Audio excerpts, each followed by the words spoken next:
Namaskar, welcome viewers, well-wishers of Organizer. Today in our Meet the Author program, we are having interaction with Shri Bhupendra Yadav and Dr. Ila Patnaik about their book, The Rise of the BJP, The Making of the World's Largest Party. Welcome Bhupendra ji, welcome Dr. Patnaik in this special program, Meet the Author. Thanks for sharing, your time and agreeing to speak to Organizer Weekly on this phenomenal project of yours. Viewers, the rise of BJP and the ideology of cultural nationalism propounded by it as the central political force, popularly called as the BJP juggernaut, is nothing short of a miracle for many. Naturally, nationally and internationally, there are many people who are curiously observing, writing the commentaries about the thought of Hindutva. Positively or negatively, this force has been, analyzed. I remember in this book also, Bhupendra ji, as mentioned earlier, Dindayal ji used to write a column through Organizer only as a political diary, and eventually it came as a book. That time it used to reflect the organizational work as well as the thinking through that. But after that, not many efforts were made to give a perspective from inside. In recent times, post 2014, there are many attempts to write about BJP. But I found this book, I tried to go through, each phase very curiously. I found two interesting things. One is, of course, this curious combination of, a political activist and an academic who is basically an economist. So it is a combination of, in a way, inside-outside perspective. But another interesting aspect that I found is generally people tend to revolve around either the party and the ideology or the personalities, that are involved in this journey. Here, first time I have seen that the party as an organization, ideology, personalities, and in a way policy perspective with election data. All these things have, beautifully interwoven together. So let us start the conversation with Bhupendra ji. Bhupendra ji, थोड़ा सा इस project के बारे में बताइए. ये means what was the idea behind this? ये कैसे शुरू हुआ? And why Ila ji, as the co-author? Thank you Praful ji. मैं आपको धन्यवाद देना चाहता हूं कि आपने बुक के बहुत सारे पहलुओं को छुआ. लेकिन हमारा आइडिया कैसे शुरू हुआ कि जब कोई पॉलिटिकल पार्टी देश के अंतर्गत आकर के शासन करती है तो उससे गवर्नेंस की उम्मीद होती है. और बीजेपी एक आइडियोलॉजिकल बेस पे खड़ी हुई पार्टी थी. जब श्यामा प्रसाद मुखर्जी जी का देहांत हुआ और मौलीचंद शर्मा छोड़कर के जनसंघ चले गए, तब ऐसा लगा कि अब जनसंघ तो केवल कुछ नए लोगों का समूह है, ये पार्टी बन पाएगा? तो दीनदयाल जी ने कहा कि हम आइडियोलॉजी पे अफर्म रहे लोग हैं, हम पार्टी के कार्यकर्ताओं में से नेता और नेता में से ही सरकार को चलाएंगे. दीनदयाल जी का उस समय का सपना था. एक दौर ऐसा भी आया कि जब पार्टी अपने आइडियोलॉजिकल वैल्यूज को लेकर के आगे बढ़ रही थी तो देश में लोकतंत्र पे संकट आया और पार्टी ने अपने आप को मर्ज कर दिया. परहेज नहीं किया कि हमारे अपने अस्तित्व का क्या होगा, क्योंकि देश के लोकतंत्र को बचाना था, तो मर्ज कर दिया. मर्ज करने के बाद भी बीजेपी ने, जनसंघ के ग्रुप्स ने कभी नहीं कहा कि हमें परेशानी नहीं है. जनसंघ जनता पार्टी का सबसे बड़ा ग्रुप भी उभर करके आया. लेकिन जब लोगों को परेशानी हुई तब तय हुआ भाई आइडियोलॉजिकल कमिटमेंट को आगे बढ़ाते हुए देश सेवा में रहें या क्या करें. तो फिर निर्णय हुआ कि नहीं, भारतीय जनता पार्टी बननी चाहिए. और 84 में जो हमारी नई पार्टी बनी उसको पहले आम चुनाव से भी कम सीट आई. फर्स्ट आम चुनाव में हमें 3 सीटें आई थी, 84 में 2 आई. तो पार्टी ने फिर ईमानदारी से थिंकिंग करी कि भाई ये कोई गलती तो नहीं हो गई कि हमने दीपक छोड़ दिया और कहीं हमारा आइडियोलॉजी को लोगों ने माना नहीं.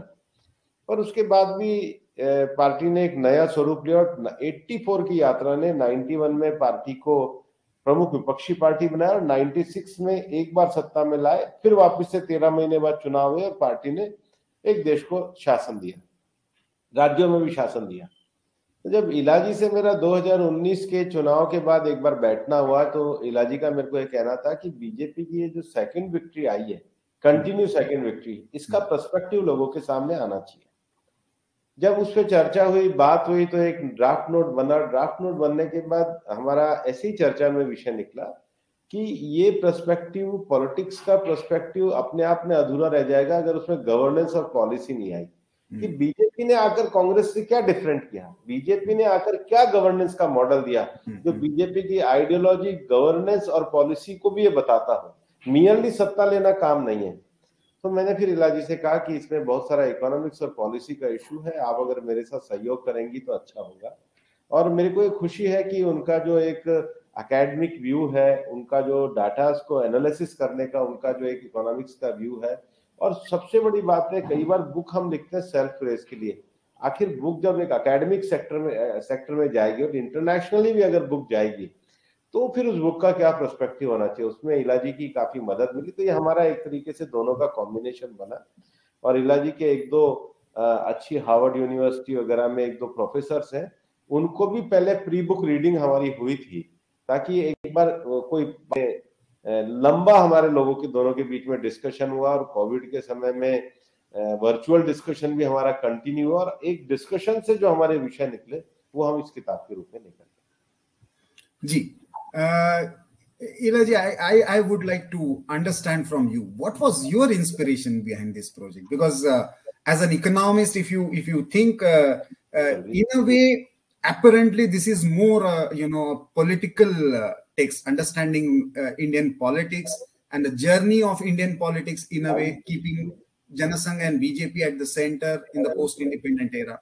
But as an economist, what was that inspired you to associated with this book? So fundamentally, I feel that economic policy is driven by politics. That it's political economy. That who are you whose aspirations are you trying to meet? What are your objectives? What is it that you're trying to achieve? And in the last few years, when we tried to understand what the BJP government was trying, so I was part of the government in as an economic advice. Yeah. Yes. So, yet I found that the understanding of what are we trying to do was not clear to most people. People would often question, acha ye kar diya, wo kar diya, where is the coherence? What is the thought behind it? What is it that is making this party, this government choose to do certain things? So I felt that for that, understanding the politics, understanding the history, where is this party coming from? What has it been trying to achieve in the past? What is it that it will try to achieve in the future, so that we understand where these economic policies are going to take us? I thought that was very critical. And, I was fortunate enough to know Bhupinder-ji through various parliamentary standing committees because he was heading a lot of these committees for the finance related bills. And, I work at National Institute of Public Finance and Policy. So we work for the government. So I happen to, through that process, know him. And I would ask him questions. And, he is very honest and frank and discusses. So for me, it was like, look, I am very fortunate to be getting these answers from you, but these are answers that everybody needs to know, because, very few people know and understand about the party from this point of view, which he was bringing onto the table as an insider. Mm-hmm. So that's what inspired me to be part of this project. And, he's so well read. He has worked in the organization. So both as a scholar and as a person who has experience, it was an opportunity that was, I would never let go of such an opportunity. No wonder it brings a totally different kind of perspective, because I have read almost all the books that are related to BJP that have come up in the last few years, but most of them are either leadership centric or the party as an organization or ideology centric. Bhupendra जी, एक प्रश्न जो इस पुस्तक में एक धारा के रूप में दिखता है और जिस पर बीजेपी को बार बार पूछा जाता है, वो है भाजपा की विचारधारा, भाजपा का संघ के साथ संबंध। आपने शुरुआती चैप्टर्स में खास करके जनसंघ के दौर में उसका विश्लेषण भी किया और बाद में जब बीजेपी अपने आप को रीइन्वेंट करती है तब भी इसकी चर्चा की है पुस्तक में। थोड़ा सा, क्योंकि आप विद्यार्थी परिषद, अधिवक्ता परिषद और फिर भाजपा, तो एक तरह से संगठन और फिर संगठन बाद में सरकार, ऐसे सारे विषयों में, तो आप कॉमन व्यूअर्स को, कॉमन रीडर्स को कैसे एक्सप्लेन करेंगे आज के कॉन्टेक्स्ट में? एक डोमिनेंट फोर्स था और तब बीजेपी जनसंघ फॉर्म होते हुए संघ के कार्यकर्ताओं को कुछ मिलना, और दूसरी तरफ संघ ने ये कहना कि हमारे दरवाजे तो सबके लिए खुले, जो सलाह मांगने के लिए आएगा सबको देंगे। आज डोमिनेंट फोर्स बनने के बाद आज की बीजेपी, आप कैसे देखते हैं इस संबंध को?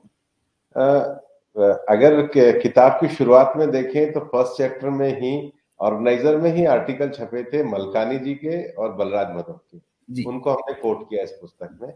तो ये व्यू था कि संघ को अपने आप में एक पार्टी बनना चाहिए, पर श्री गुरुजी ने उस समय बहुत स्पष्टता के साथ कहा कि संघ अपने आप में कोई राजनीतिक पार्टी नहीं बनेगा, संघ का मिशन बना।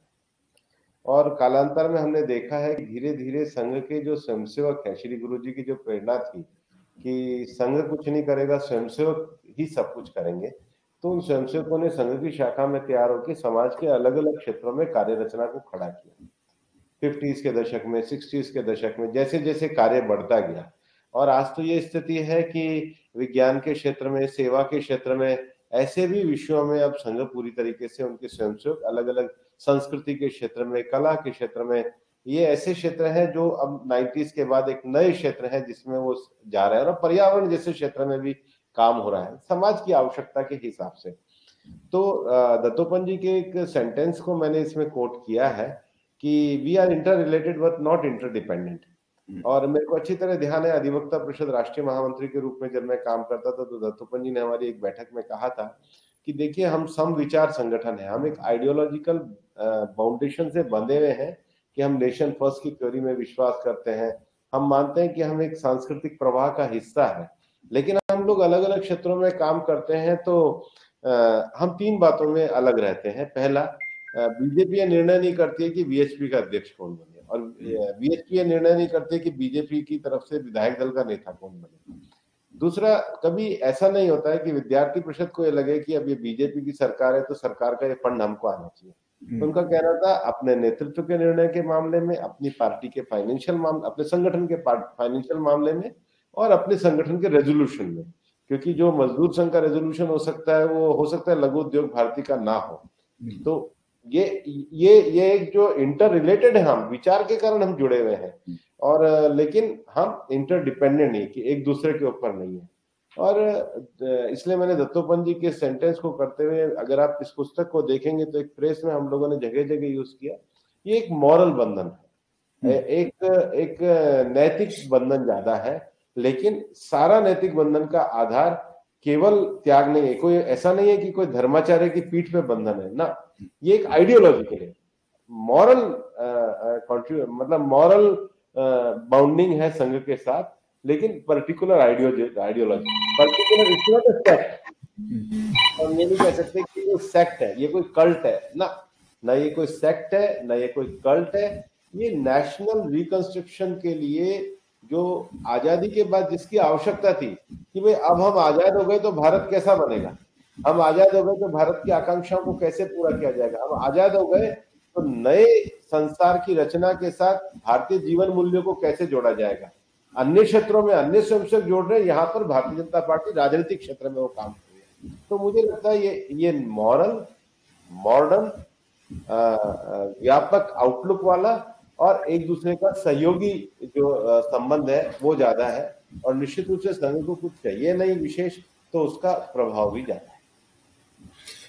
एक जो कॉमन थ्रेड दिखता है भूपेंद्र जी आपके पुस्तक में भी, वो मुझे पन्नों में दिखा कि एक तरह से राष्ट्रीय सुरक्षा और राष्ट्रीय संस्कृति ये दो एक कोर थीम की तरह इवॉल्व होते हुए दिखते हैं। और उसमें भी यदि हम देखते हैं कि जम्मू कश्मीर और नॉर्थ ईस्ट, इन विषयों को लेकर जनसंघ के समय से, चाहे रिजोल्यूशन के संबंध में हो, श्यामा प्रसाद मुखर्जी का बलिदान हो, वहां से लेकर अब 370 के, यदि हम पॉलिसी पर्सपेक्टिव से देखें तो जनसंघ और भाजपा का इन राष्ट्रीय सुरक्षा के कुल मिलाकर और खास करके जम्मू कश्मीर और पूर्वोत्तर के मामले में आप इस प्रभाव को, इस योगदान को किस तरह से एनालाइज करना चाहेंगे? मतलब वो एज अ पॉलिटिकल मूवमेंट के रूप में रहना एक बात होती है, और जब गवर्नमेंट में आते हैं तो उसको पॉलिसी में उतारना दूसरी बात होती है। क्या इसमें चैलेंजेस लगते हैं? देखिए, उत्तर नॉर्थ ईस्ट में चूंकि मैं आजकल मणिपुर का इंचार्ज हूँ, और मेरा एक मानना है कि कांग्रेस ने लंबे समय तक नॉर्थ ईस्ट को जो डील किया वो एडहॉक बेसिस पे किया, और 5 साल में प्रधानमंत्री नरेंद्र मोदी जी की सरकार आने के बाद जो सरकार ने एक तरीके से हर महीने मंत्रियों का जाना अनिवार्य किया, पॉलिसीज की मॉनिटरिंग करी, प्रधानमंत्री जी ने खुद पॉलिसी की मॉनिटरिंग करी। और आपको ध्यान है 2-3 साल पहले जब जम्मू कश्मीर में बाढ़ आई थी दीपावली के अवसर पर, तो प्रधानमंत्री जी एक रात जाकर के रहे, और 370 जो हम कहते थे कि ये भारत की एकता और अखंडता का विषय, integration of Jammu Kashmir means Jammu Kashmir का स्टेटस भारत के सभी राज्यों के समकक्ष होते हैं। हम विकास की दौड़ में समकक्ष हैं, और हम विकास की दौड़ में उसको आगे बढ़ते हुए देखना चाहते हैं, और जो बेसिक फंडामेंटल जो वैल्यूज और लॉ है वो चलने चाहिए, वो किसी के आधार पे नहीं चलने चाहिए।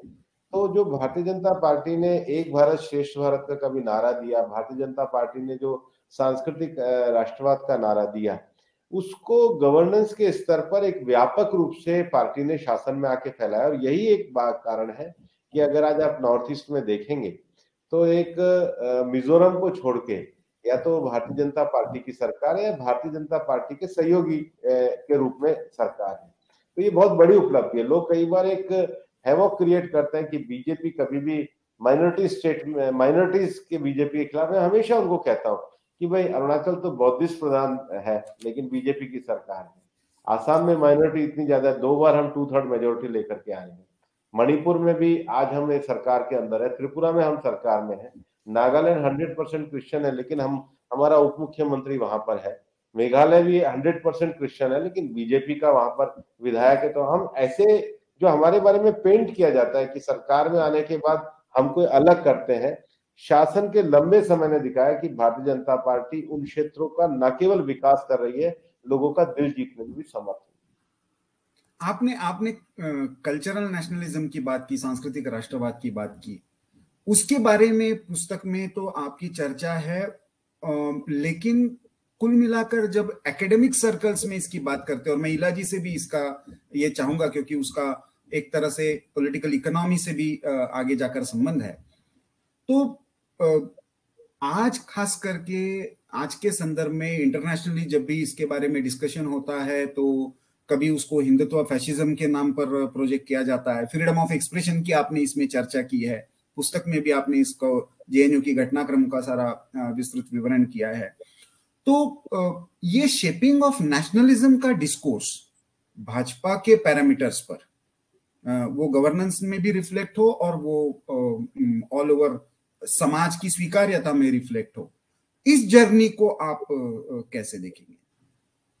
प्रफुल्ल जी, कल्चरल नेशनलिज्म कोई पॉलिटिकल स्लोगन नहीं है, it's a journey of ethics है, it's a journey of value है, it's a journey of system है, जर्नी। और आप इसको कैसे रिकॉग्नाइज करना चाहेंगे? देखिए, मैं आपको एक दूसरे तरीके से विषय को कहना चाहूंगा। मैं देश का पर्यावरण मंत्री भी हूँ, और इस बार COP26 में मैं गया, तो COP26 में जाने के बाद मैंने पूरा पेरिस एग्रीमेंट को पढ़ा। अब जब 2015 में पेरिस एग्रीमेंट बनने लगा तो प्रधानमंत्री जी ने सबसे पहले क्लाइमेट जस्टिस की बात करी। अब जब पेरिस एग्रीमेंट का आप अगर प्रीफेस पढ़ेंगे तो उसमें लिखा है, we recognise the issues of those nation those worship the earth as a mother. अब ये क्या है? ये हमारा एक सांस्कृतिक विषय which is accepted by the world. हमारा कल्चरल नेशनलिज्म बंधा हुआ नहीं है, हम ये चाहते हैं कि जो प्रकृति के साथ जुड़ने के वैल्यू है, जो पूजा पद्धतियों को मानने की स्वतंत्रता है, जो दर्शन के स्तर पर विभिन्न विचारों के होने की स्वतंत्रता है, वो हमारा एक इनहेरेंट कोर्स है जिसको हम दुनिया को दे सकते हैं। हमें उससे भागना नहीं चाहिए। हाँ, ये सभी लोग कहा करते थे कि भाई जो अब लगातार हमने ऑर्गेनाइजेशन में सीखा है, जो आज के समय में उपयोगी नहीं है उसको छोड़ना अच्छा है। तो छोड़ना क्या है? छोड़ना हमको उसको है जिससे रिजिडिटी आती है, छोड़ना उसको है जिससे हम लकीर के फकीर बनते हैं।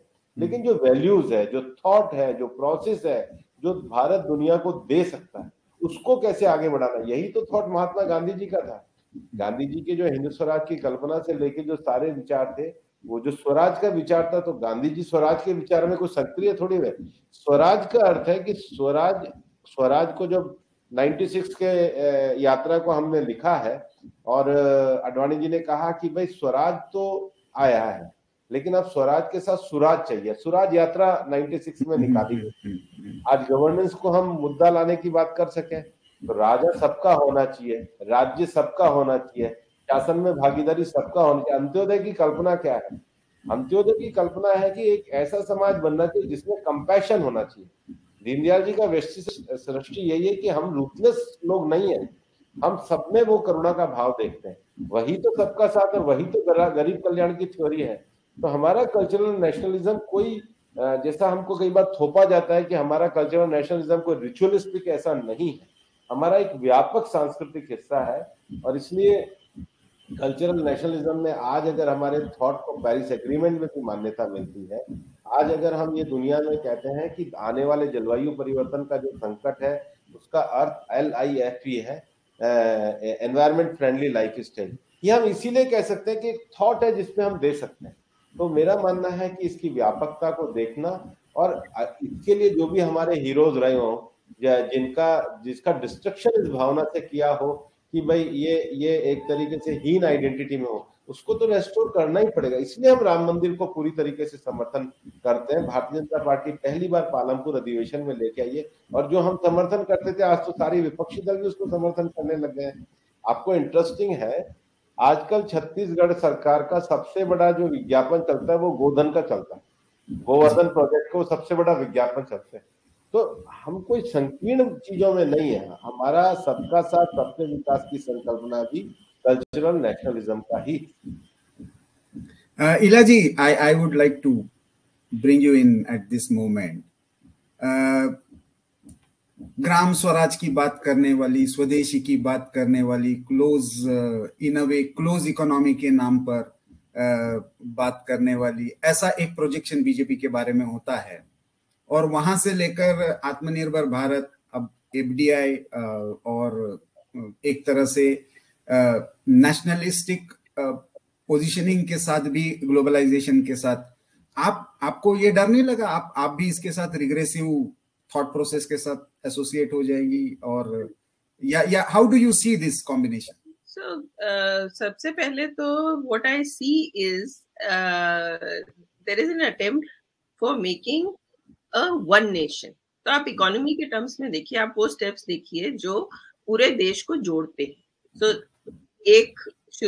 चाहे हम शुरू करें गोल्डन क्वाड्रिलैटरल से, या हम जाएं प्रधानमंत्री ग्राम सड़क योजना पे जिसमें गांव-गांव को जोड़ा जा रहा है, ठीक है। उससे आगे जाइए, GST पे जाइए, वो भी एक सिंगल मार्केट क्रिएट करने की बात है।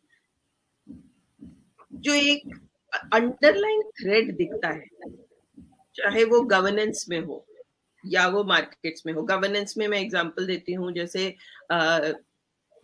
आधार के बेस पे, जो कि सिंगल यूनिक पूरे देश के लिए, सबके लिए सिमिलर है आइडेंटिटी। ये नहीं कि हर स्टेट में वो अलग हो या लोकल रीजन्स में अलग हो। और फिर उसी के बेसिस पे कोशिश है कि एक समान स्टैंडर्ड ऑफ लिविंग कम से कम लोगों को, चाहे घर मिले, पानी, बिजली, शिक्षा, स्वास्थ्य, सब फैसिलिटीज दी जाएं। फिर और जो पिछड़े हुए हैं उन डिस्ट्रिक्ट्स पे ज्यादा ध्यान करके उनको ऊपर खींचा जाए। तो एक जो मुझे कॉमन थ्रेड दिखता है वो ये दिखता है कि पूरे देश को कैसे वन नेशन बनाया जाए। वन नेशन मार्केट के टर्म्स में, वन नेशन इकोनॉमी के टर्म्स में, one nation standard of living and governance के टर्म में, जो कि अभी तक चाहे टैक्स के तरीके से या बहुत तरीकों से अभी तक बहुत हिस्सों में बटा हुआ है। तो मुझे ये एक जो बहुत ही हर बार इवन कई बार ये इस बात को बहुत क्लियरली कहा नहीं जाता है, ये आर्ग्यूमेंट दिया नहीं जाता कि हम ये कोशिश कर रहे हैं कि वन नेशन बनाए, बट अंडरलाइन थ्रेड आप जब देखते हैं पॉलिसीज की, चाहे वो हमें एनडीए वन के टाइम की पॉलिसीज मिले या प्रधानमंत्री मोदी जी की पहली सरकार या दूसरी सरकार, सब में हमें वो एक कॉमन थ्रेड मिलेगा। आप अगर उसको स्टडी करते हैं तो वो मुझे एक नेशन, जो मैं देश को एक नेशन की तरह से समझती हूँ, वो एक मार्केट बनाना, इकोनॉमिस्ट की तरफ से देखना, वो एक बहुत इंपॉर्टेंट पार्ट है उसका। No wonder, this aspirational districts found a special place in this book, this policy about aspirational districts. And that clearly shows the thought process that you are talking about. लेकिन इसके साथ साथ यदि हम political implications देखें भूपेंद्र जी, तो national level पर एक डोमिनेंट फोर्स बनना एक बात होती है। आपने इसमें एक स्पेशली चैप्टर डेडिकेट किया है जो मुझे बहुत इंटरेस्टिंग लगा, जो अबाउट द स्टेट्स है, विनिंग द स्टेट्स। तो एक डिफरेंट बॉल गेम होता है, और आप तो बहुत जगह पे ऐसे इंचार्ज रहे जो डिफिकल्ट स्टेट माने जाते थे। और how do you see this thing emerging from BJP point of view as an organization, lekin as a nation also, people are voting differently, and BJP many a times is facing more challenges at the state level. BJP is now more or less accepted as a central force, but जब state level का election आता है तो उसमें हमें behavioral difference दिखाई देता है। आपने बहुत सारा data analysis भी इसमें किया है elections का। Why and how do you see this, particular pattern? जब 2019 में भारतीय जनता पार्टी चुनाव जीती थी तो एनडीए की बैठक हुई थी, और मैं संयोग से उस बैठक में था क्योंकि बहुत सारे दलों के साथ कोऑर्डिनेशन का विषय था। माननीय प्रधानमंत्री जी ने उस समय एक भाषण कहा था, और वो उन्होंने कहा था कि देखो, हमें एक विषय को बनाना पड़ेगा, एक शब्द को हमें मानना पड़ेगा, और वो शब्द जो है इस देश को चलाने के लिए इम्पोर्टेंट है। तो सबने सोचा क्या शब्द बोलेंगे। मैंने एक जगह बुक में भी रेफरेंस करा है, तो उन्होंने कहा नारा। तो नारा means national ambition and regional aspiration. हम लोग एक फेडरल स्ट्रक्चर के देश हैं, हम लोग एक रूपता के साथ विविधता में एकता का हमारा एक नारा है, that is our cultural nationalism. और एक ही सत्य को लोग बहुत तरीके से बोलते हैं, ये हमारा एक फिलोसॉफिकल थॉट भी है।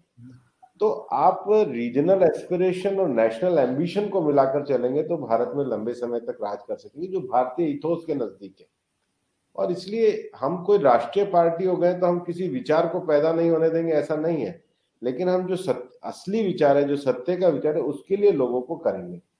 और इसलिए हमारे पूरी विचारधारा में भी अगर आप देखेंगे संघ की आइडियोलॉजी में, तो हमने कभी भी किसी प्रदेश को अपनी भाषा, भूषा, वेशभाषा उसको कोई, बल्कि संघ के ऐसे भी लोग रहे हैं जो एक प्रदेश से निकल के दूसरे प्रदेश में गए और उसकी भाषा के साथ इतने एकरूप हो गए कि लोगों को लगता था ये तो हमसे अच्छी भाषा बोलते हैं। क्यों?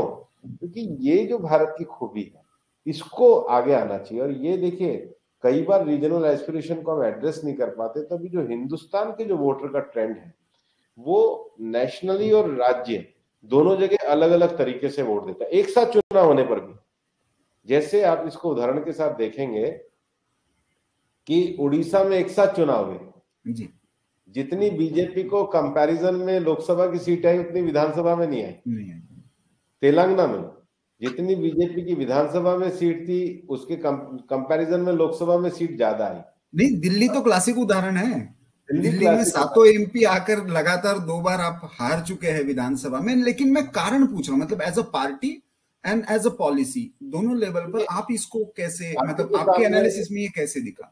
पार्टी के सामने एक बड़ा चैलेंज है कि राष्ट्रीय स्तर पे भी एक पैन इंडियन लीडरशिप करने के बाद पार्टी को राज्य स्तर पे भी उसी प्रकार के नेतृत्व को खड़ा करना पड़ता है। राज्य स्तर पर नेतृत्व का खड़ा होना, स्थापित होना और आकांक्षाओं को पूरा करने के लिए सामर्थ्यवान होना, ये पार्टी के मैन मेकिंग प्रोसेस की एक बड़ी चुनौती है, जिससे पार्टी को आगे भी सतर्क होकर करना पड़ेगा। इसलिए जिसको कहते हैं ना कैपेसिटी बिल्डिंग, राज्य स्तर पे भी खड़ी करना, ये बीजेपी के लिए पॉलिटिकली बहुत बड़ा विषय है और इस पे बीजेपी को बहुत गंभीरता से आगे भी चलना है। आपने भूपेंद्र जी भाषा की बात की। मैंने थोड़ा सा बुक में ढूंढने का एक दो जगह रेफरेंस तो जरूर है, लेकिन उस पर बहुत ज्यादा विश्लेषण नहीं है। अनफॉर्चुनेटली जो शुरू में था, आज भी खास करके सदर्न स्टेट्स में, क्योंकि वहां पे एक चैलेंज बीजेपी को है, आज भी एक नॉर्थ इंडिया की पार्टी, हिंदी बेल्ट की पार्टी या हिंदी इम्पोजिशन करने वाली पार्टी करके प्रोजेक्ट किया जाता है। तो इस जर्नी को, क्योंकि आपने भाषा का विषय छोड़ा है, तो मुझे लगा इस पर भी थोड़ा सा प्रकाश डालेंगे। तो सभी भारतीय भाषाओं को समान व्यवहार मिलना चाहिए। हम अब किसी भाषा को एक दूसरे के ऊपर इम्पोज नहीं कर सकते। हर भारतीय भाषा में खूबसूरती है। हिंदी तो बहुत बड़ी अवधि से आई है, लेकिन मैं मानता हूँ कि तमिल एक ओल्डेस्ट क्लासिक भाषा है, उसका अपना एक समृद्ध साहित्य है और मतलब हम उस पहले इसमें कोई अस्वीकार करने का कोई विषय नहीं होना चाहिए। इसलिए भाषाओं को समान दृष्टि से देखना चाहिए, लेकिन भारतीय भाषाओं का संवर्धन होना चाहिए। मैं और मेरी पार्टी की आइडियोलॉजी भी इसको पूरी तरीके से मानती है। एक थोड़ा सा जो विषय मैंने कहा कि आपने जैसे विनिंग स्टेट्स के बारे में कहा, वैसा एक चैप्टर है जो आउटरीच और एक्सपांशन को लेकर है। विविध क्षेत्रों में जैसे किया, वैसे समाज के विविध घटकों में भी ये एक्सपांशन हुआ। लेकिन इस एक्सपांशन में जो एक शब्द प्रयोग बीजेपी की तरफ से ही हुआ था, आया राम गया राम, और एक मतलब जर्नलिस्टिक सर्कल्स में खास करके इसको लेकर बहुत ज्यादा ये होता है कि क्या बीजेपी का कांग्रेसाइजेशन हो रहा है क्या, कि भाई किसी को भी स्वीकार कर लो, हमारे साथ आ गया तो। और खास करके ये स्टेट लेवल के चुनाव में ज्यादा दिखती है एक रणनीति के रूप में। और दूसरी तरफ बीजेपी का एक जो ये था कि पार्टी विथ अ डिफरेंस, ये भी एक तरीके से क्या डाइल्यूट हुआ है क्या? तो कुछ उत्तर तो आपने प्रयास किया है पुस्तक में, लेकिन चर्चा में मैंने सोचा कि आप इसको एक्सप्लेन करें तो ज्यादा। अच्छा प्रश्न है प्रफुल्ल जी, और ये सामयिक प्रश्न उठता है। देखिए, एक्सपेंशन ऑफ पार्टी में पार्टी को नए नए क्षेत्रों में लोगों में अपने आप को बढ़ाना पड़ेगा, लेकिन विषय यह है कि पार्टी ने अपने कोर थ्रस्ट को बदल दिया है क्या। जैसे आइडियोलॉजिकल लेवल पे, कि जो 1950 में हमने कहा था कि एक देश में एक विधान एक निशान होगा, तो हमने उसको 2019 में दोबारा आके भी पूरा किया। एक्सपेंशन करने के बाद भी पार्टी ने 1986 में कहा कि राम जन्मभूमि बनना चाहिए। जैसे ही न्यायालय से विषय समाप्त हुआ, पार्टी ने उसको बढ़ाने का काम किया। या पार्टी ने कहा कि 1996 में कि अब स्वराज नहीं स्वराज नहीं, अब स्वराज भी चाहिए, तो पार्टी ने गरीब कल्याण योजनाओं के साथ उसको लगाने के लिए काम किया। ये हो गया एक विषय पॉलिसी के स्तर पे, कि पार्टी अपने निर्णयों से पीछे नहीं हट रही, पार्टी अपने निर्णयों को आगे बढ़ा रही है। दूसरा, जब हम कहते हैं कि वे ऑफ लाइफ, मान लो वे ऑफ लाइफ में सबके स्वास्थ्य के लिए योगा बढ़िया है, तो क्या पार्टी योगा दिवस को आज अंतरराष्ट्रीय स्तर पे लोकप्रिय नहीं कर रही? पार्टी उसके लिए भी काम कर रही है। तीसरा, पार्टी की इनर चीज, जो दीनदयाल जी कह के गए कि भाई पार्टी की इनर डेमोक्रेसी जिंदा होनी चाहिए। पार्टी डायनेस्टिक पार्टी नहीं बननी चाहिए। जब आप हमारे एपिलॉग का लास्ट पैराग्राफ पढ़ेंगे तो फ्यूचरिस्टिक बीजेपी के लिए जो हमने लिखा है, हमने यही कहा है कि डायनेस्टिक पार्टी नहीं बनना, वैल्यू बेस्ड चीजों को आगे बढ़ना, कुछ चीजों को कड़ाई से पालन करना, 75 वर्ष की उम्र के बाद नए लोगों को आगे आने के लिए प्रोत्साहन करना। तो पार्टी अपने कोर वर्किंग के इश्यू में, पॉलिसी और गवर्नेंस के इश्यू में और अपने उठाए हुए विषयों को इम्प्लीमेंटेशन करने के विषय में किसी प्रकार का कोई कॉम्प्रोमाइज नहीं कर रही। लेकिन हाँ, एक्सपेंशन के लिए नए लोगों को तो लाना पड़ेगा, लेकिन नए लोगों को लाने के बाद उनको पार्टी से परिचित कराना होगा। इसलिए बीजेपी का जो बिगेस्ट जो एक्सपेंशन के समय में जो सबसे बड़ा कार्यक्रम हुआ कि पार्टी ने डिजिटल माध्यम का उपयोग करके 10 करोड़ की सदस्यता करी। केवल सदस्यता करके नहीं रुके, उसके बाद संपर्क अभियान चलाया।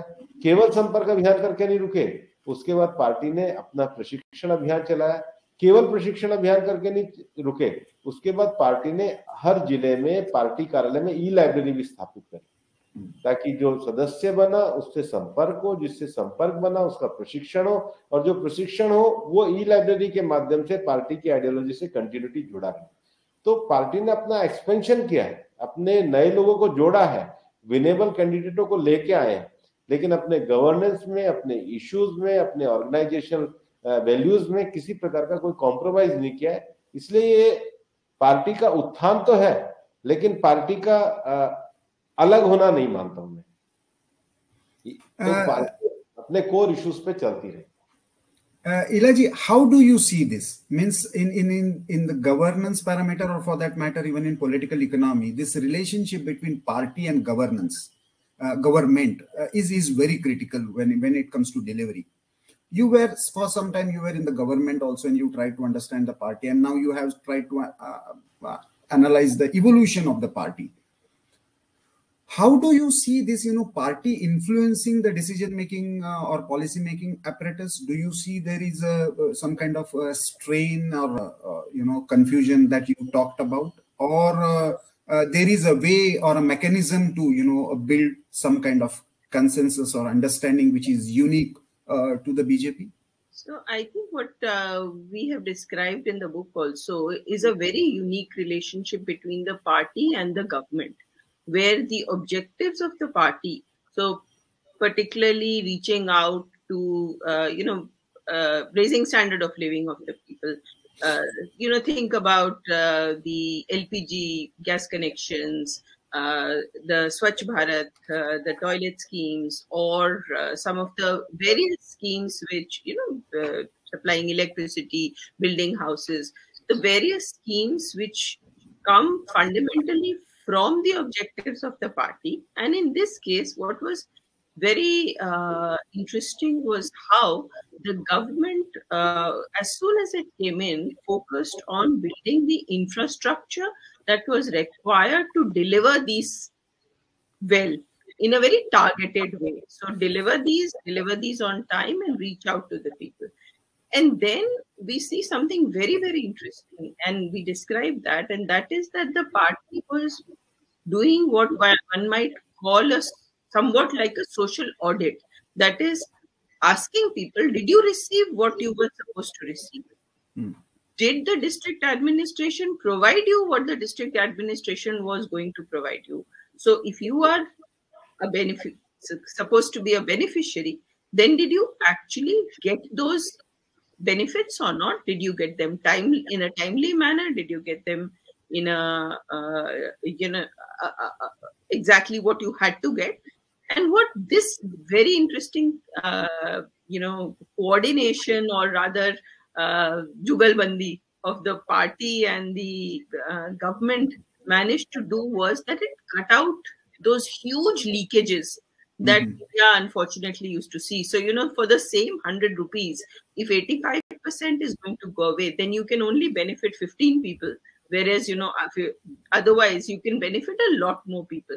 So through this working together of the party, and the party picking up many of the initiatives that the government had, and the government picking up many of the objectives of the party, I think this was a very, very unique thing. And we've gone into lengths in describing it because very few people actually saw it and understood it, other than those who were really in the ground and in rural areas, observers who were actually talking to people on the ground. But otherwise, sitting here in Delhi, very few people understood this.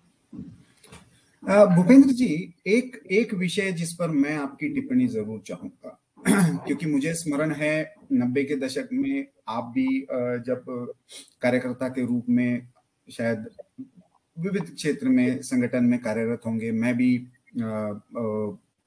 अलग से चाहे पत्रकार के नाते, चाहे और एक विद्यार्थी के नाते ये सारी चीजें देख रहा था, तो एक बहुत बड़ा विषय था व्यवस्था परिवर्तन का, ट्रांसफॉर्मिंग द सिस्टम, और एक बीजेपी का वो कोर थ्रस्ट एरिया था। अब बीजेपी पावर में आ गई है। अब उस समय एक मूवमेंट के रूप में, एक दल के रूप में व्यवस्था परिवर्तन की बात करना, और अब सत्ता में आने के बाद उस व्यवस्था के अंदर रहते हुए उसमें परिवर्तन लाना, इस प्रक्रिया को कुछ हद तक जैसे आपने करप्शन के इशू को डील किया है तो उसमें थोड़ा सा ये रिफ्लेक्ट हुआ है। उसको आप इस पुस्तक के कॉन्टेक्स्ट में कैसे देखेंगे? आपको ये जर्नी में क्या मतलब प्रॉब्लम लगता है गवर्नमेंट में आने के बाद इस व्यवस्था परिवर्तन को, इशू को आगे बढ़ाने में? निश्चित रूप से कि इलाजी उसको एक दूसरे तरीके से भी व्याख्या करेंगे। इकोनॉमी की दृष्टि से वो बहुत अच्छी व्याख्या एक बार उन्होंने मुझे दी भी थी कि जो पंचवर्षीय योजना का हमारा जो सिद्धांत था कि हम ऊपर से सुधार करेंगे और नीचे तक पहुंचेगा द्वितीय और पंचवर्षीय योजना में, वो तो कभी सुधार आया नहीं। तो एक लंबे समय से बात चली कि भाई भारत को बनाना है तो नीचे के स्तर से विचार आना चाहिए और नीचे के स्तर पर एग्जीक्यूशन होना चाहिए। और इसलिए आप ये मानना है कि सरकार में आने के बाद पंचवर्षीय योजना आयोग को समाप्त करके नीति आयोग को बनाना, ये मेरे को लगता है एक बहुत बड़ा कार्यक्रम है, कभी इसने किसी को ध्यान नहीं दिया। दूसरा, जैसे सरकार के बजट है, तो जो बजट है, बजट अप्रैल में आता था, तो जो एक्सपेंडिचर के पैसा होता था वो सैंक्शन होते होते सितंबर होता था और अप्रैल तक जाकर के पैसा ही पूरा खर्च नहीं होता था। तो बजट को 1 फरवरी को लेकर के आना, ये भी व्यवस्था परिवर्तन का हिस्सा है। जैसे कि ओबीसी समाज के लिए एक आरक्षण का विषय था, अब उसकी सारी प्रक्रिया को बनाया तो था, लेकिन लंबे समय से बात चलती रही कि भाई ये आरक्षण तो दे रहे हो, लेकिन इसको लागू करने के लिए कोई ऐसी कॉन्स्टिट्यूशनल स्टेटस होना चाहिए जो इसको सच्चे मायने में सोशल जस्टिस के लिए इम्प्लीमेंट कराया जाए। तो उसको सोशल जस्टिस के लिए ये आरक्षण देना, ये भी बड़ा व्यवस्था परिवर्तन का विषय है। देश में बड़ा परिवर्तन होने के कारण जो आर्थिक रूप से गरीब लोग हैं, उनको भी विकास की हिस्सेदारी में लाए, तो 10% आर्थिक आरक्षण, ये भी बड़ा व्यवस्था परिवर्तन का विषय है। व्यवस्था परिवर्तन का विषय अगर हम समग्र रूप से देखेंगे तो मैं कम से कम ऐसे 30-40 उदाहरण गिना सकूंगा। लंबे समय से देश में इरिगेशन का रकबा नहीं बढ़ रहा था, क्योंकि राज्य और केंद्र के बीच में जो एआरडीबी के हमारे प्रोजेक्ट थे, 99 प्रोजेक्ट पेंडिंग थे, उसको प्रगति योजना के ला करके एक टाइम फेज के अंतर्गत उसको पूरा करवाना, मैं मानता हूँ ये भी बड़ी व्यवस्था परिवर्तन का विषय है। 1960 में रिपोर्ट दी गई थी कि देश में बैंकरप्सी लॉ आना चाहिए, 1960 में, 2016 में आईबीसी को लागू करना, ये भी बड़ी व्यवस्था परिवर्तन का विषय है। बहुत सारे विषयों पे जो काम करने का प्रयास किया है, 500 साल पुराने एक विवाद को सुलझाकर राम मंदिर का बनाना और उसमें कंसेंसस डेवलप करना, ये भी व्यवस्था परिवर्तन का विषय है।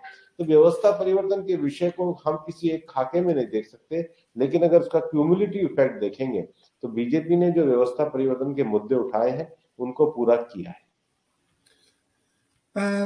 थोड़ा सा अभी अंतिम चरण में हम चर्चा को लाते हुए 2 बिंदुओं पर मैं आप दोनों से एक टिप्पणी चाहूंगा। One is about the change in the party. एक श्यामा प्रसाद मुखर्जी और जनसंघ के समय का, जिसमें संगठन, प्रशिक्षण, ये विषय बार बार आते हैं, कोर विषय तो है ही, लेकिन उसके साथ साथ वहां से लेकर अगली बारी अटल बिहारी और फिर उसके बाद अब की बार मोदी सरकार, इन 3 स्लोगन्स में यदि हम भाजपा का ब्रॉडली यदि हम एक डिवीजन कालानुरूप और व्यक्तिनुरूप करें, आप पॉलिसी लेवल पर और पार्टी के लेवल पर आप इस जर्नी को क्या ट्रांसफॉर्मेशन देखते हैं? क्योंकि बहुत लोगों का ये मानना है कि BJP nowadays becoming too centralised in decision making and implementation of policies. कुछ लोगों का ये मानना है कि नहीं एक्सपांशन बहुत ज्यादा हो रहा है और इस कारण से थोड़ा सा, तो how would you explain this? ऐसा है कि बीजेपी की इस यात्रा में मैं अब भी ये मानता हूं कि विचार का सातत्य रहा है, कंटिन्यूटी इन आइडियोलॉजी, और कुल मिलाकर के लोगों का जो काम करने का मिशन भाव रहा है उसमें भी एक कंसिस्टेंसी रही है।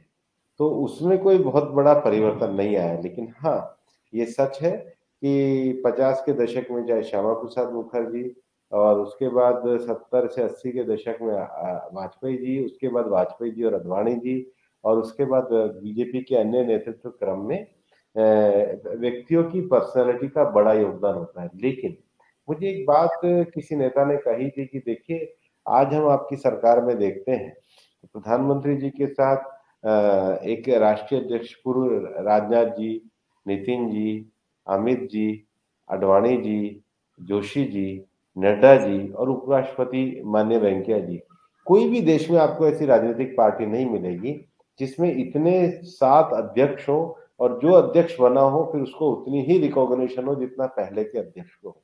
ये जो डेमोक्रेटिक सिस्टम बीजेपी ने खड़ा किया कि हम डायनेस्टिक नहीं है, हम एक डेमोक्रेटिक पार्टी है जो एक प्रॉपर तरीके से अपनी इंटरनल डेमोक्रेसी में एक व्यवस्था का निर्माण करती है, हर 3 साल में नए अध्यक्ष को चुनती है, लीडरशिप को बढ़ावा देती है। मुझे लगता है कि ये जो बीज दीनदयाल जी ने बोया था, जो स्ट्रॉन्ग बीज दीनदयाल जी ने एक डेडिकेटेड कार्यकर्ताओं को और एक कार्य पद्धति का बोया था, पार्टी उसके ऊपर चल रही है। पर हाँ, पार्टी जब एक बीज रूप में होती है तो केवल एक बीज होता है, लेकिन जब वो बरगद का वृक्ष बनता है तो उसकी घनी छाया में बहुत सारे पशु पक्षी और एक कलरव उसके पूरे वातावरण और उसके आभा मंडल में रहता है। वो आभा मंडल के द्वारा हम ज्यादा अच्छी तरीके से अपनी छाया लोगों को प्रदान कर सके, ये पार्टी की कंधों पे भी बड़ी जिम्मेदारी है, जिसको लगातार चुनौती के रूप में पार्टी को पूरा करना। Ilaji, how do you see this, this journey? And plus, another perspective that I would like to get, which has reflected in the book also, especially when you are talking about the Lok Sabha election of 2019 and re-election of the alliance politics, the alliance government and its impact on policies. We have seen that what happened during the coalition era. As an economist, how do you see the difference? One, as a BJP that handled the coalition, and the BJP that is, as a single-handedly having full majority and still having allies in the government. Do you see the policy difference in handling the issues? No, I think fundamentally there is a single thread running right from the beginning, from the formation of the Jansangh to now. And that thread is that we have to do a balance between growth and redistribution, to uplift people. So, and that balance means also at the same time trying to meet the dreams and aspirations of different levels. So not just the poorest, but say the middle class who aspires to get jobs, who aspires to use technology, as well as the poorest whose standard of living has to be raised. And when I look at this entire period, then of course the beginning of the period was when this philosophy was being put in place and the framework, the ideas were developing, and they had been firmly put in place that this is what we want. We want the common man to be better off. So we are not catering, and for the whole of the country.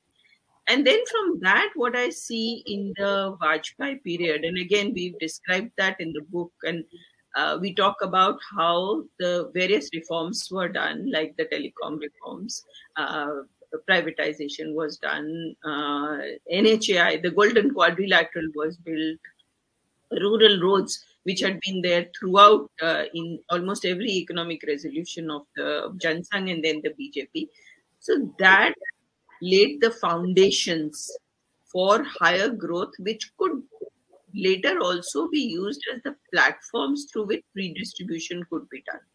So the third period was one in which you could actually begin with Jan Dhan accounts because, there was telecom. I mean, we know that there are countries where telecom is so expensive that the poor cannot afford it.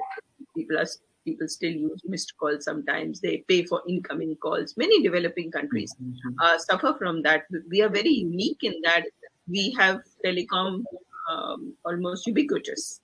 And the foundations were laid in the Vajpayee period. But now we see the fruits of that. So that, and right away, I remember July 2014 period when almost like a mission, Jan Dhan accounts were being opened. And it was an abhiyan that was started at that time.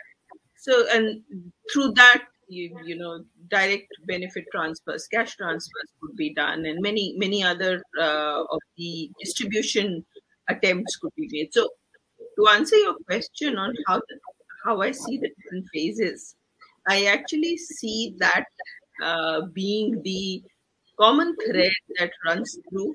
And of course, at any point of time, it's a pragmatic party. One sees that, okay, you try to push for something. Sometimes if there is no political consensus, you don't push it.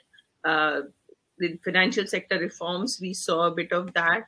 Sometimes when there is consensus, you push it through. Things that people thought would never happen. I mean, like, I'm talking about the Air India privatization. That year after year, 7,000 crores was being just going into that loss making of, ever since Indian Airlines and Air India had been merged. After that, we had been seeing those losses.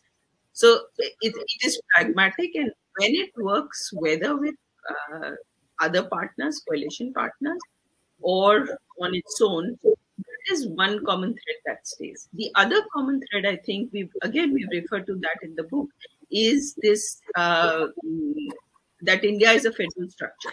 So you want to bring in a role for state governments as well as regional parties who represent people from states.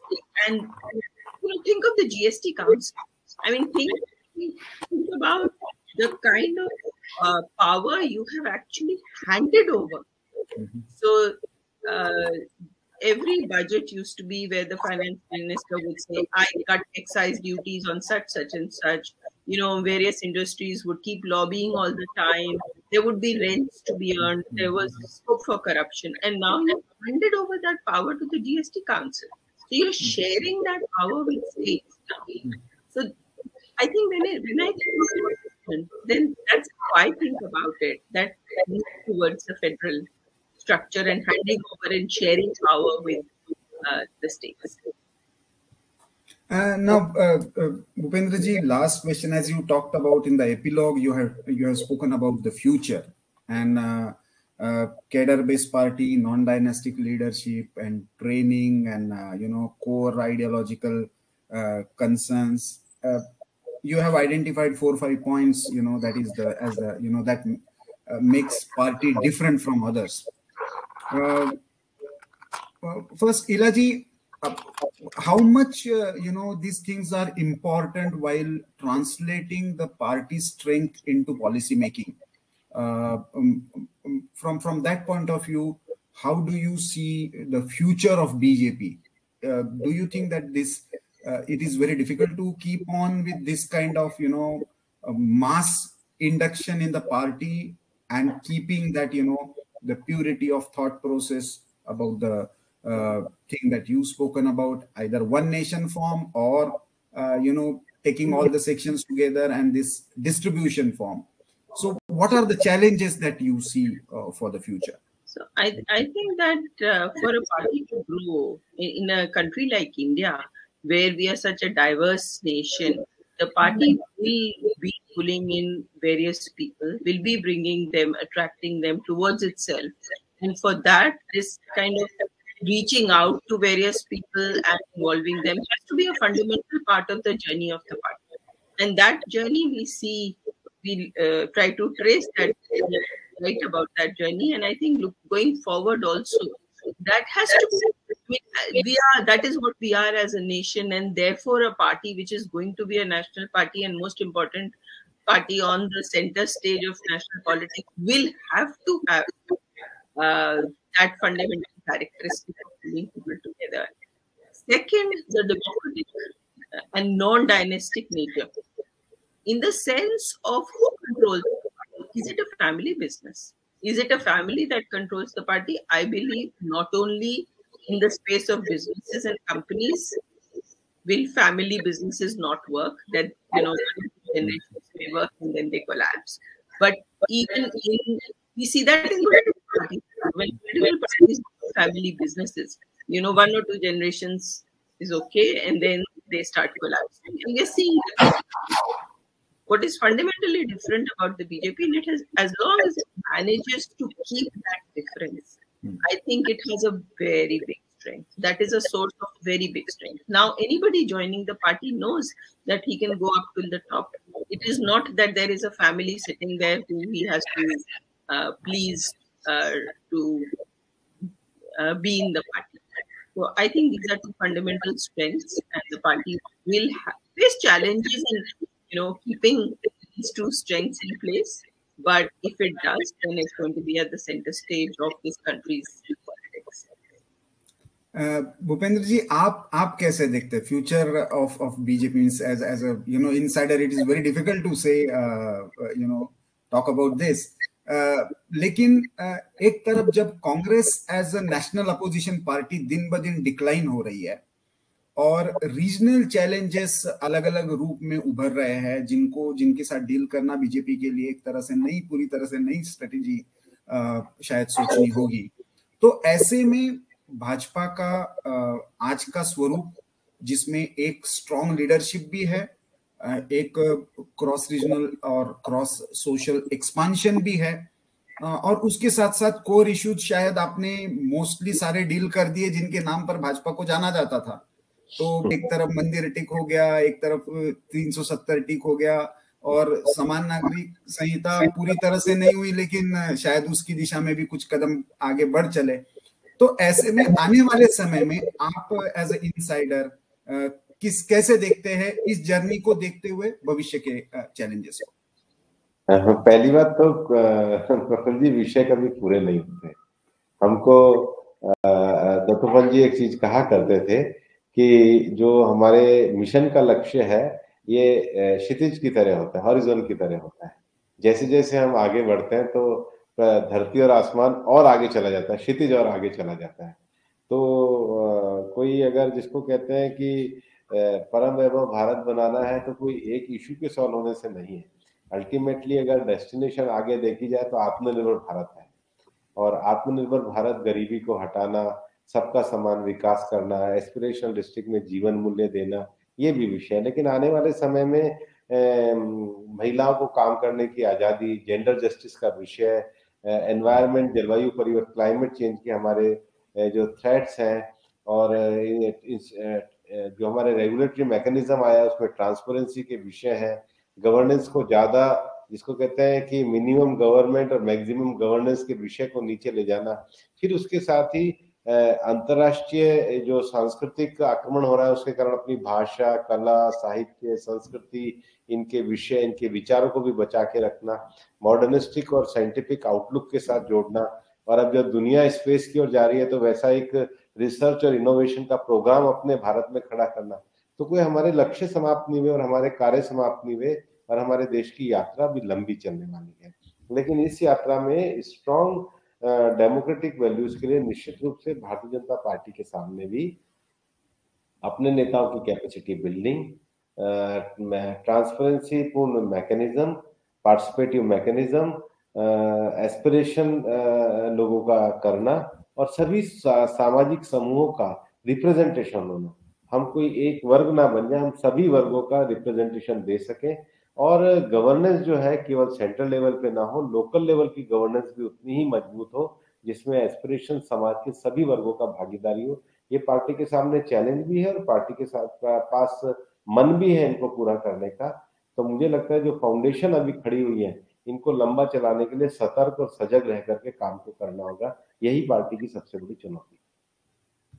चलिए, thank you very much, and I am sure this book, anybody who wants to understand post independent politics in India, keeping BJP at the center or understanding this journey, मुझे लगता है उनको ये पुस्तक जरूर पढ़नी पड़ेगी। और केवल पढ़नी नहीं पड़ेगी, एक थॉट प्रोसेस जिसको डॉक्टर विप्लव पटनायक ने एक एक्सप्लेन किया कि there is a common thread despite having different phases. वो पॉलिटिकली शायद फेजेस होंगे, उस समय की आवश्यकता होगी, लेकिन एज अ थ्रेड के रूप में, एक थॉट प्रोसेस के रूप में, तो मुझे लगता है एकेडमिकली भी ये पुस्तक रेफर करना शायद सबके लिए अनिवार्य हो जाएगा।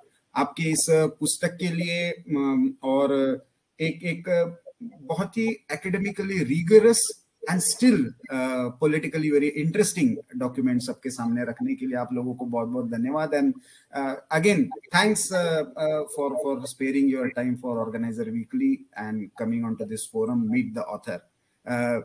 अपेक्षा करते हैं कि ये आपका कॉम्बिनेशन जो है एकेडमिक एंड पॉलिटिकल एक्टिविस्ट का कायम रहेगा, और हमको अलग तरीके से पॉलिसी पर्सपेक्टिव के नाते और भी कुछ पढ़ने को मिलेगा। Thank you, Praful ji. Today it is a great opportunity for us that we are speaking to the editor of the organizer, where the first, whether the BJP will create or not, whether the Janasangh will create or not, first article published there. Today you got our interview. Thank you very much to talk with you. Thank you. I'm Thank proud you. that organizer also complete his journey of 70 years, going to be 75 years. 75 years. For your publication also. Thank you. Thank you. Thank you very much. Thank you. Thank you, Ilaj.